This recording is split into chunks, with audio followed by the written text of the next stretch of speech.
The Attorney General of the Federation and Minister of Justice, Abubakar Malami, has expressed support for President Buhari's decision to withhold assent to the Electoral Amendment Bill.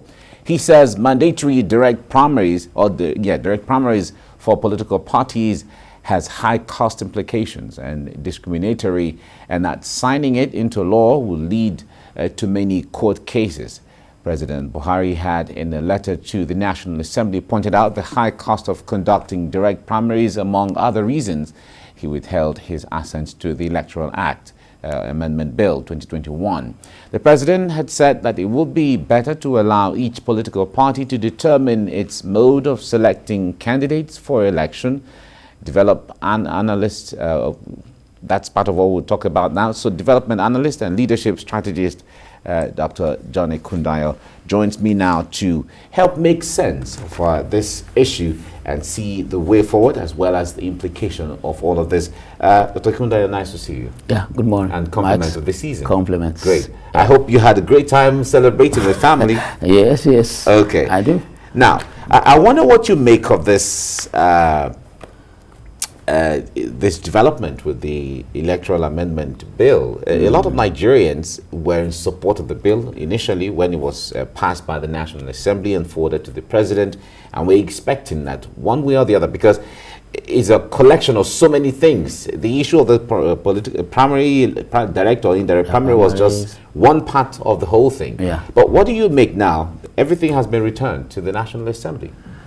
Talking about this, it will have been a masterstroke for the administration of President Buhari to have, endorsed that bill and making it an act in 2021. You see, there have been a lot of deterring, dilly-dallying on issues, not just on the Electoral Act, but we are in this context focusing on the Electoral Act amendment now. Really, there was a time the bill was passed to the presidency, and it took such a long time, and then there ought to have been debates, in normal governance, and this is the thing that going forward, our government in Nigeria is supposed to, begin to do, not just at the dying minutes, even when the expiration has gone, supposed to be December 19, from the presidency back to the National Assembly. The president was away in Turkey, and then arriving to that 19th of December, the response of this rejection, came on the 20th of December. A lot of time had been wasted. Now, when I say going forward, like we are talking about in 2022 now, taking a window into 2022, we have the issue of electricity bill, something that may go up, electric tariff, a subsidy will be withdrawn, and we are looking at election in 2023. You see, you begin to look at it at, the aides of the president, the people in government, in the corridor of power, do they even have feedback from the followers? Are they living with them? Are they living in this reality? Or they are living in another climate? Because all these things, it's time for governance in Nigeria, whether at state level or federal level, to begin to take genuine feedback from followers, and get to know. Like this electoral Act amendment supposed to have been,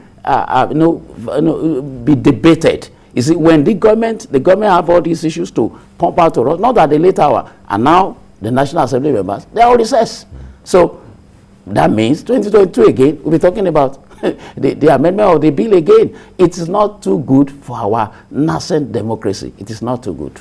All right. Now, the National Assembly had debated this and consulted with a lot of Nigerians from what we understand, and they got a lot of endorsement. We got reports from people and comments from people. Some persons were not comfortable. Others, a lot of more people were, if I give kudos to the National Assembly.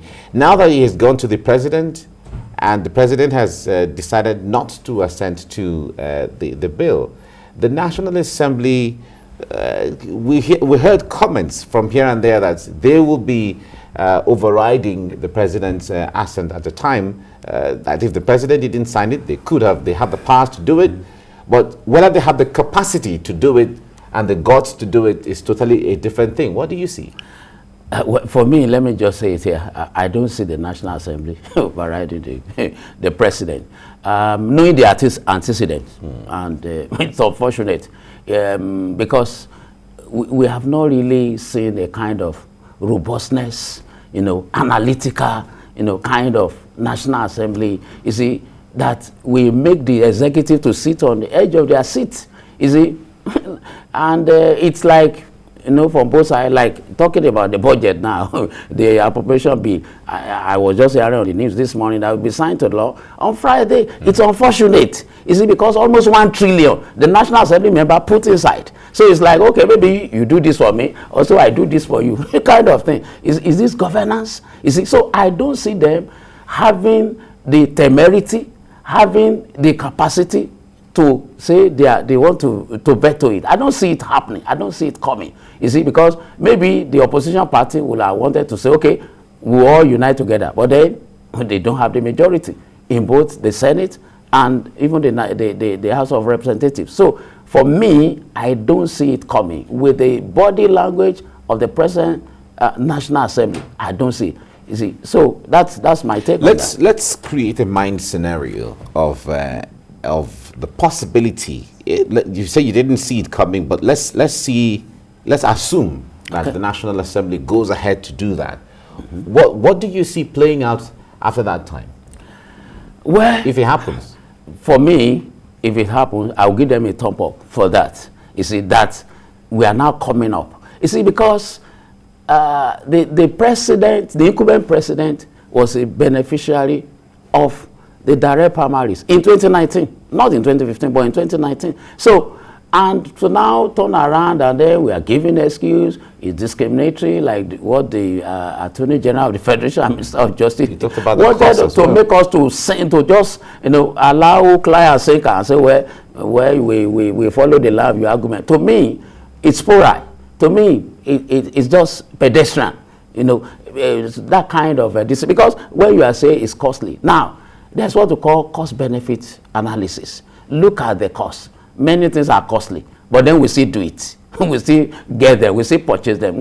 Because we are looking at our democracy in assent. Now, Mike, the direct primary, will have been wonderful because every member of the political party will have been able to participate to elect. And when you go down the line of indirect primaries, I have witnessed it in my home state, in Ekiti State.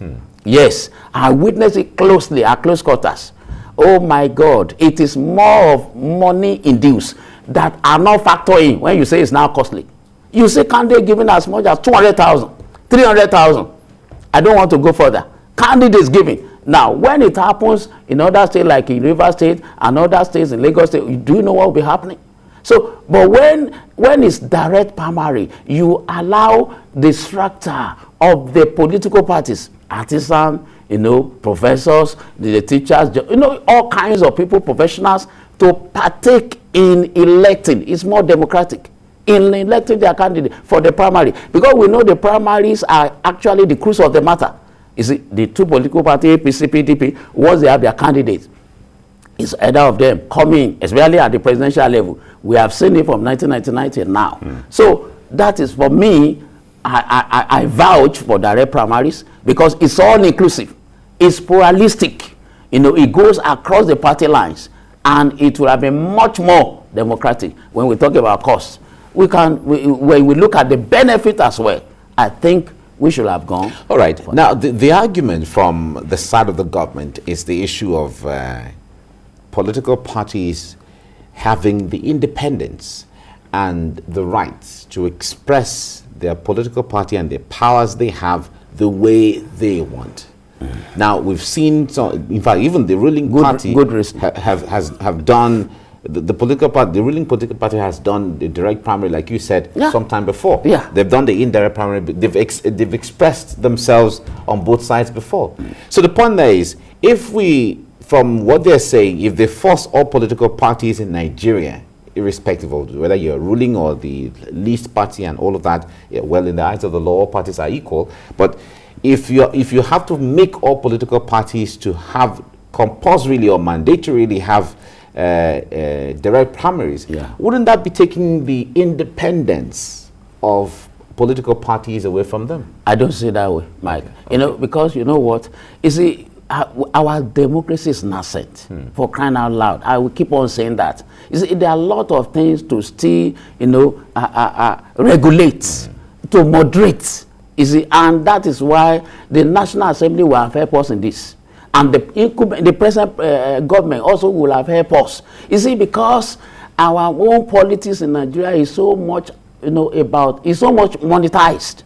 All over the world, politics, you know, electioneering is monetized. But in Nigeria, it's highly monetized. You see, because you see candidates. That's why you find out some people are just disenfranchised.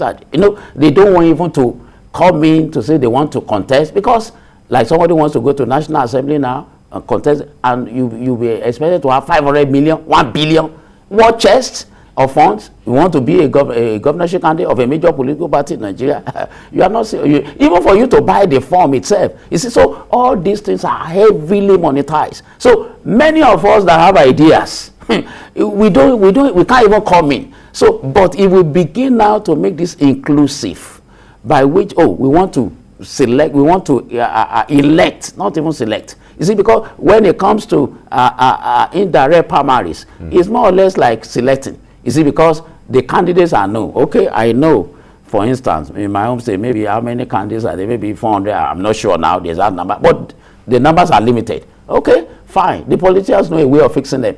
If we give 100,000, you know, for this, or we book so amount of this. But when you have the whole political party members, how many of them do you want to buy? You know, you need to appeal to them. There are some of them that money you can't even reach them. You see, so but they will look at your antecedent. They will look at your pedigree. No wonder today we have many people, you know, in the legislature, in the executive, and you are asking yourself, you see, how can such and such people get there? You know, but because all this, it starts from all this primary. Look at the candidates. You know, when you look at the delegates and you look at their pedigree, go from Ebonyi to Imo State to Zamfara to Osun State, you know, to Ekiti State, my home state, you know, to all states in the federation, and even to Lagos State, and you begin to look at the pedigree of these people, you know, who they are in the society. Most of them, they know, the politicians know those to really pick as delegate. They are the people they can monitor, people they can moderate, people they can just, you know, coerce to do one thing or the other for them. And the elites are just there. And, you know, most of us, we make noise, like I've said, and I'm still saying it on WhatsApp, on social media, Instagram, and the rest of the thing. But we are not there participating. And for me, as a followership scholar, it's a thing that really pays me. Because when you look at this delegate, I was there in my own state to witness it and to partake, as an ethnographic researcher, among them. And I begin to look at these people. I begin to look at semi-illiterate, you know, even in the delegates, among the delegates, in a state that's highly educated. So what are we saying when you say the cost is discriminatory? It is not even discriminatory. It is even the indirect that is discriminatory. Is it because when you make it direct, you see member of political party, like I said, cutting across the strata, partaking in electing who they want. And that is how it's supposed to be in a nascent democracy until we are mature and we can say, okay, let's now give it to the parties. Okay, you know what to do. But right now, let me say, the truth is, many of us, we don't know actually what to do. And that's why we need that regulatory framework to be okay. Well, the issue of regulation is there. On the other hand, a lot of people have argued against the issue of allowing parties, politics, you know, that fluid nature of, you know, things, water finding its level when it's time. And then by the time you get there and water finds its level, you know whether this level is okay or it's not okay, as the case may be. This was likened to the option A4 of 1992, 1993 elections. Yeah. And a lot of people have said that the MK Abiola election, or the 1992-93 election, was the best election ever in the history of Nigeria. So which means that we've had it before, and a lot of people participated using the option A4, where everybody had to return back to their homes, you know, to be part of the process. So how different is that from the direct primaries that is being recommended? It's more or less the same, because this is open. You can see, the members of the political party were finding out and voting, and everyone, getting involved in the process. You can, and then you can know right from there, oh, who is for this, who is for that. In fact, even before counting, and you already know, you can begin to see where the trend is going, rather than direct primaries. There are a lot of manipulation that comes into indirect primaries. Let me just say that. You see, so, and that's why those who are politicians, shifters of political parties, especially major political parties, they begin to look at that. Oh, well, they like that, because at certain stage it could be manipulated. You see, but if it is direct primaries, you are not. It depends on your program, how you sell yourself to the people, and then people looking at your pedigree. What have you done before? And this is where I want to actually come in. Followers now, whether you are even a delegate, you are a follower, you see, or you are a party member, we should begin to interrogate those who want to do one thing or the other for all. National Assembly, you want to be a gubernatorial candidate, to be a governor, you see, you want even to be a councillor or local government chairman. It is time to begin to interrogate them. What have you done before? You see, where have you been before? Not just somebody just coming from where you have not even done a business where before. You have not even served anywhere before where we don't know your pedigree. And then suddenly you want to become governor. And this is what we have seen all over the place. Accidental chairmen of local government, accidental governors, and they get there, no vision. They don't even know what to do. They say, okay, I'm doing this, I'm doing that. But there's no plan, no strategic master plan. And that no wonder, even in the whole federation, you see, we are only having 3-year development plan. What is that? Singapore had up to about 40 years development plan, and they said we want to become first world by millennium, by the year 2000, and they set at it and they achieve it. And before, they were just being referred to as a tiny spot in the ocean by Indonesia, their neighbor, because of their size. But now Indonesia can no more say that, even though Indonesia may be reaching billion in population, and Singapore is just less than 5 million in population. But the point there is, if you look at that module that they had, the form of government that they have also warranted that the ability to achieve. Now, in a situation where you have a totalitarian or authoritarian leader who is visionary, can achieve that, in a situation where we have a democracy where there's participatory democracy and, that kind of form, where everybody has to say something, everybody has to have an input, do you think we can achieve that the feat with the Singapore that you recommended? Yes, we can, Mike. The only thing is that the time frame, we may not be able to accomplish that much within the time frame that Singapore did. In less than a generation, they were there. It may take us 2 generations, but there will be remarkable progress. You see, that will be seen. For now, for instance, if any president comes and say, well, I want to have a strategic master plan of 25 years. Even the incumbent President Buhari, will still do that. It doesn't matter. Just set the blueprint. All Nigeria will be having, and it's on record, so anybody can afford me on this. You have 5-year development plan, 3-year development plan. I listened to the vice president talking about this. To me, it's not. Where are we taking a jet? Are we thinking of just 3 years? I can't even plan for my own child 3 years. I'll be asking my child, what's your plan for the next 5 years? I'll be asking them, what's your plan for the next 10 years? I'm thinking of my own, I'm 60 now. I'm thinking of myself, in the next 10 years, where will I be? Nobody is talking about that for Nigeria. A colleague of mine in Harvard, we were together, and was saying, well, for Saudi Arabia, our vision is 2030. And all of us, and that's why he came for that training that we did together, all of us, we are being tuned to look at 2030. And I was thinking back about Nigeria. Who is thinking about 2030? We are just 3 years' time, 2024, 2025. What is the meaning? We are also short-sighted. And that's why I pity the youth of this country. And that is why it is good for the youth to arise peacefully, proactively, to partake in the political process. They must not sit back. You see, so that it is time for them to elect those that they think they can do things for them. If not, you see, many of them will end up as Yahoo plus guys, 419, and the rest, and that's what is happening. And the leaders, those who are there, they are recirculating their family members. They are recirculating their friends, their cronies in government. And that's what we have been having. You see, we must have a plan, a pathway for us to go forward. And it may take time. but we'll get there. But it's achievable. It's achievable. Thank you so much for your insight into this, Dr. Ekunaya, for coming. Thank you very much. Thank you, man. Very good.